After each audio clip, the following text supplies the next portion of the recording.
સુરતમાં no drugs in Surat city અભિયાન police ચલાવી રહી છે ત્યારે ગત 20મી ઓક્ટોબર 2024ના રોજ સીઆઈડી ક્રાઇમ સુરત ઝોનમાં દાખલ થયેલા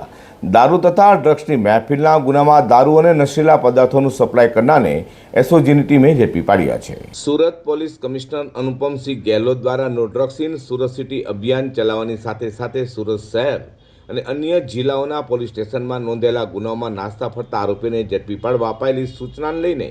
સંયુક્ત પોલીસ કમિશનર ક્રાઇમ રાઘવેન્દ્ર વસ્ત તથા એસઓજી નાયબ પોલીસ કમિશનર રાજદીપસિંહ નકુમના માર્ગદર્શન હેઠળ પીઆઈની સૂચના મુજબ કામગીરી કરતી ટીમના એએસઆઈ હિતેશસિંહ દિલીપસિંહ અને હેડ કોન્સ્ટેબલ રાજુભાઈ ભીમાભાઈએ સીઆઈડી ક્રાઇમ સુરત ઝોનમાં દાખલ થયેલા દારૂ તથા ડ્રગ્સની મહેફિલના કેસમાં દારૂ અને નશીલા પદાર્થનો સપ્લાય કરનાર નાસ્તા ફરતા આરોપી